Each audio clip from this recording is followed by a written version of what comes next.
Renungan Pagi menjadi Putra dan Putri Allah oleh Ellen G. White, 21 Juli 2021. Mari kita berdoa. Bapa kami yang di sorga, Allah pencipta langit dan bumi, laut dan segala isinya, Allah yang maha besar, maha kuasa, sumber segalanya, yang kami sembah selalu melalui anak-Mu yang tunggal, Yesus Kristus. Terpujilah Yesus, anak Allah yang maha tinggi, yang adalah satu-satunya jalan dan kebenaran dan hidup bagi kami. Pada pagi hari ini kami bersyukur boleh bangun dan berbakti dan boleh membaca sebagian daripada firman-Mu, dan kiranya ini menjadi pembaharuan bagi masing-masing kami, agar kami berdiri teguh apapun yang terjadi dalam kebenaran-Mu. Beserta kami sepanjang perbaktian ini, kehendak-Mu yang jadi. Ampun kami akan dosa dan salah, karena kami berdoa hanya dalam nama anak Allah yang tunggal, Yesus Kristus, yang adalah Tuhan dan Juru Selamat kami. Amin. Renungan hari ini akan dibacakan oleh Saudara Wilson Mamentu. Silahkan Saudara Wilson. Terima kasih. Shalom, selamat pagi.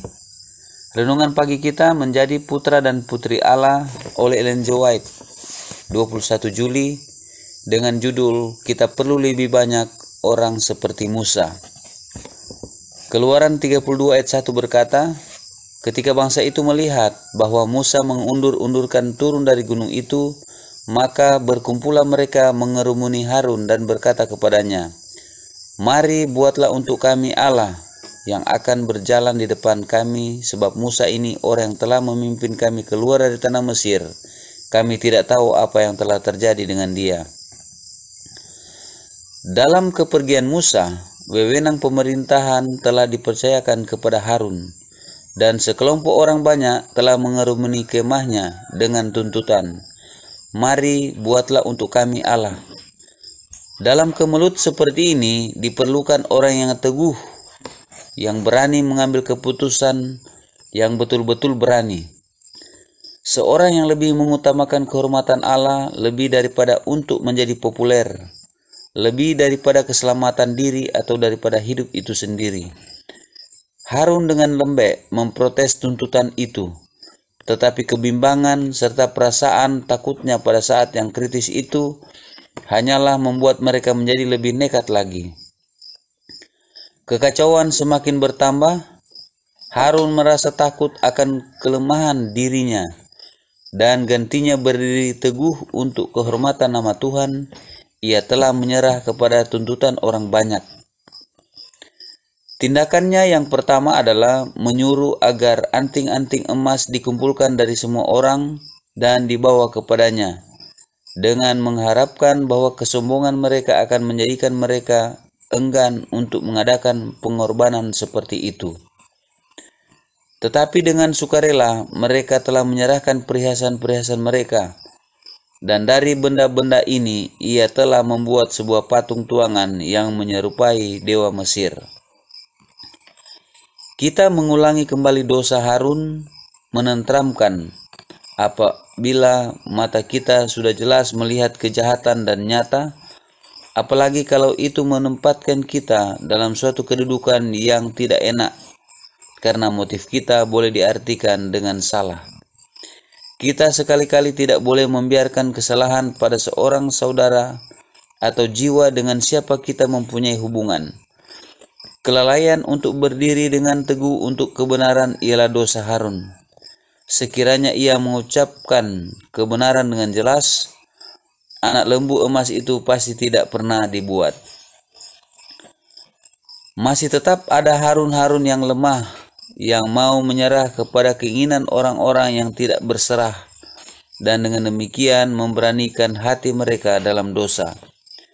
Orang-orang yang dihormati dengan perintah ilahi sekali-kali tidak boleh lemah atau mengelakkan tugas-tugas yang tidak menyenangkan hati, melainkan melakukan pekerjaan Allah dengan kesetiaan yang tidak menyimpang. Terima kasih. Terima kasih atas penata layanan Saudara Wilson. Tuhan Yesus memberkati. Selamat pagi saudaraku dalam Tuhan. Mengapa kita perlu lebih banyak Musa, tapi yang diceritakan dalam renungan hari ini adalah Harun? Nah, untuk memahami, kita baca penjelasan Roh Nubuat berikut ini tentang Harun dan Musa. khususnya tentang patung anak lembu tersebut.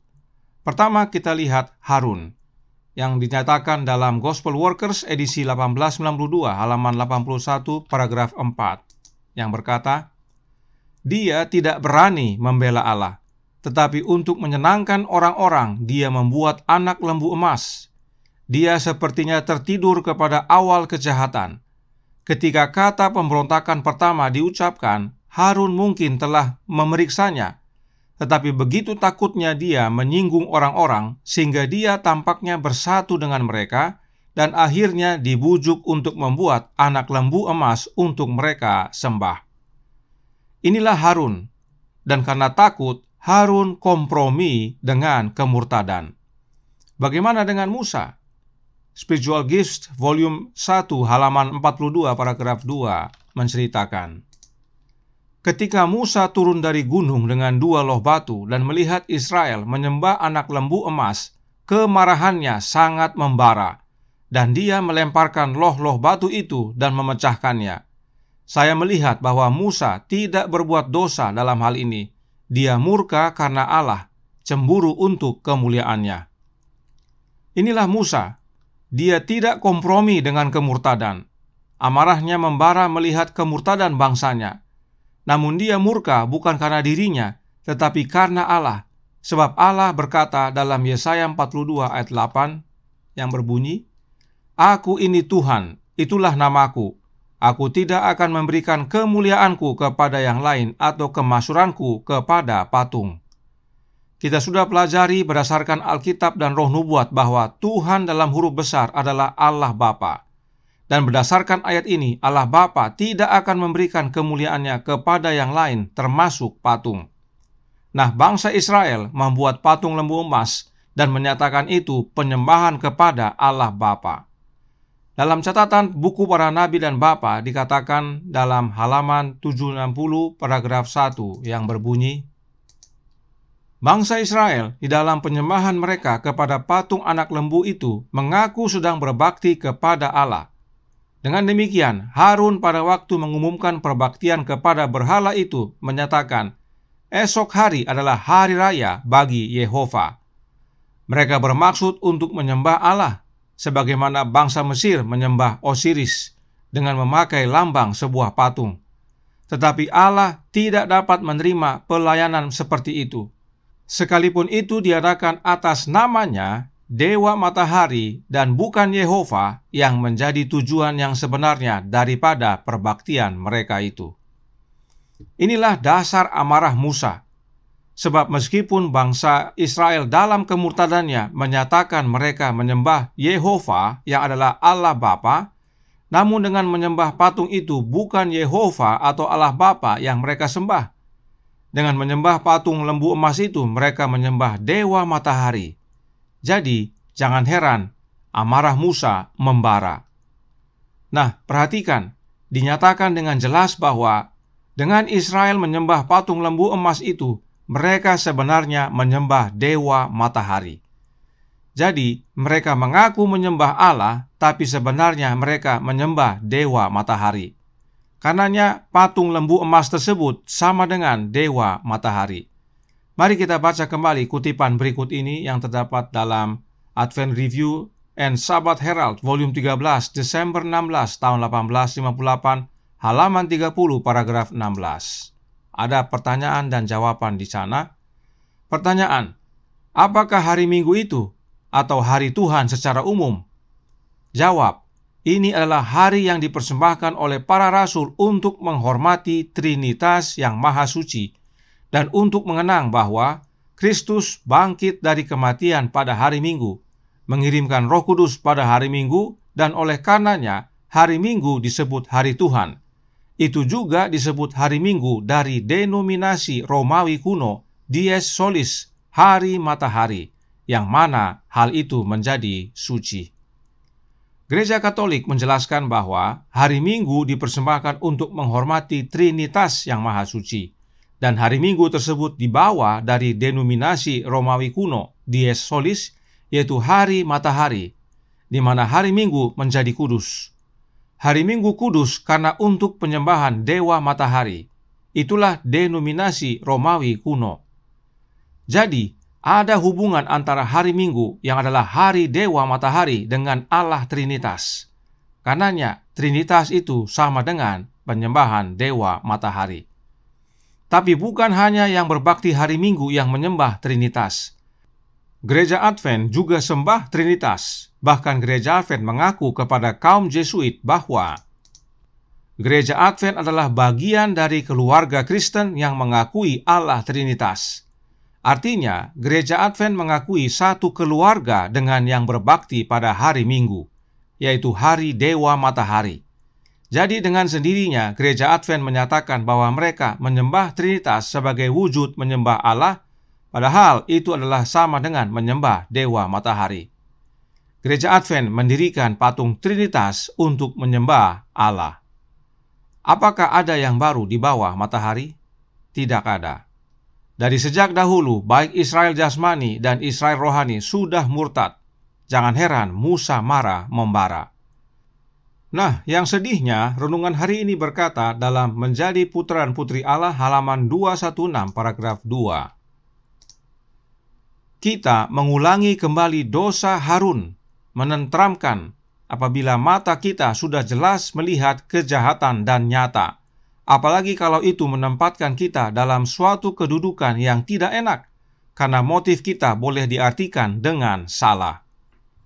Roh Nubuat sendiri berkata, kita, yaitu Gereja Advent, mengulangi kembali dosa Harun, yaitu sudah jelas melihat kemurtadan tapi kompromi.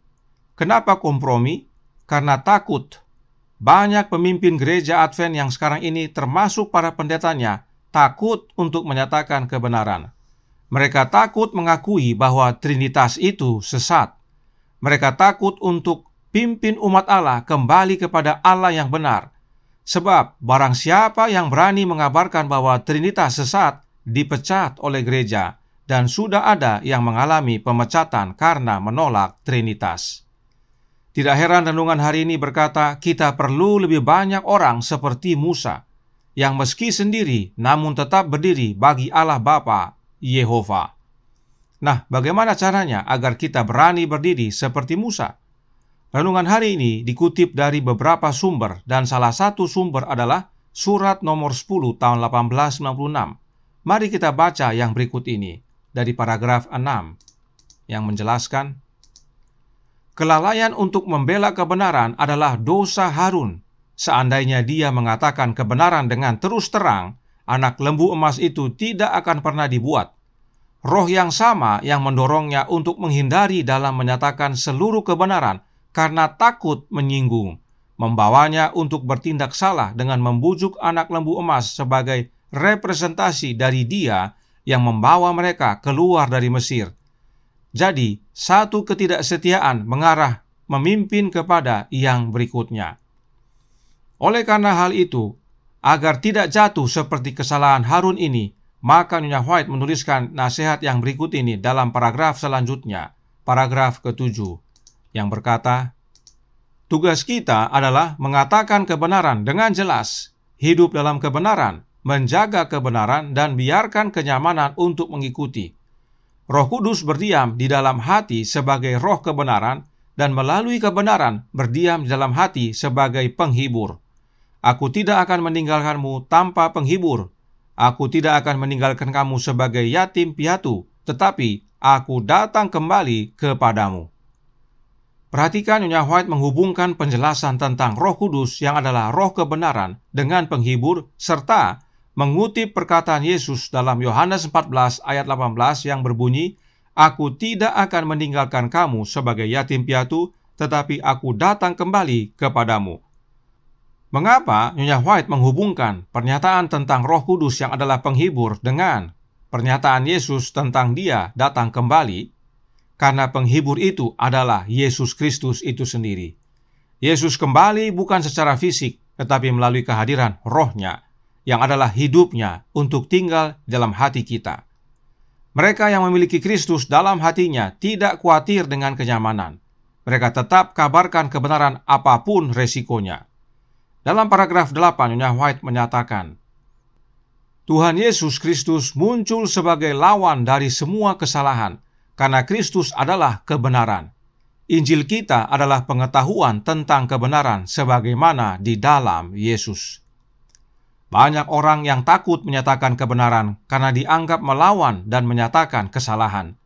Di zaman ini, mayoritas umat Allah kompromi seperti Harun. Sebab jika berani seperti Musa, maka akan dianggap haters. Tapi jika saudara mengaku pengikut Yesus, maka saudara wajib hidup seperti Yesus, yaitu menyatakan kebenaran meski hanya sendiri dan banyak yang menentang. Sebab masih ada umat-umat Allah yang setia dan perlu mendengarkan kabar kebenaran yang menyelamatkan. Pada peristiwa patung lembu emas tersebut, ada orang-orang Lewi yang tetap setia kepada Allah Bapa. Mereka akhirnya diasingkan untuk melayani Allah. Bagaimana dengan zaman kita sekarang ini? Puji Tuhan, masih ada Musa-Musa modern yang berani menyatakan yang benar, yang berani menyatakan Trinitas itu sesat, tidak alkitabiah, meski banyak menghadapi tantangan. Namun Allah masih membutuhkan lebih banyak lagi Musa agar kebenaran tentang Allah yang benar ini lebih tersiar luas di Indonesia, sehingga jiwa-jiwa yang jujur hatinya dan mau bertobat dapat mendengar, percaya, serta akhirnya tinggalkan patung Trinitas dan kembali kepada Allah Bapa, satu-satunya Allah yang benar.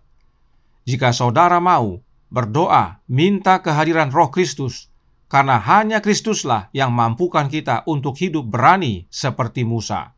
Tuhan memberkati, saya bawa dalam nama Yesus. Amin. Mari kita berdoa. Bapa kami yang di sorga, Allah pencipta langit dan bumi, laut dan segala isinya, Allah yang maha besar, maha kuasa, sumber segalanya, yang kami sembah selalu melalui anak-Mu yang tunggal, Yesus Kristus. Terima kasih nasihat penting pada pagi hari ini. Terlalu banyak dalam gerejamu orang-orang seperti Harun, yang kompromi dengan kemurtadan, dan akhirnya patung Trinitas berdiri. Oleh karena itu, bermunculanlah Musa-Musa modern, yang mulai menentang bahwa patung Trinitas itu adalah sesat dan salah, dan memimpin umat untuk kembali kepada satu-satunya Allah yang benar, yaitu Allah Bapa. Tuhan, tolong kiranya, agar Engkau datangkan lebih banyak lagi Musa, agar pekabaran ini semakin meluas dan semakin banyak jiwa yang datang kepadamu bertobat.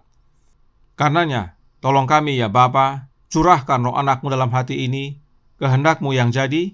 Ampun kami akan dosa dan salah, karena kami berdoa hanya dalam nama anak-Mu yang tunggal, Yesus Kristus, yang adalah Tuhan dan Juru Selamat kami. Amin.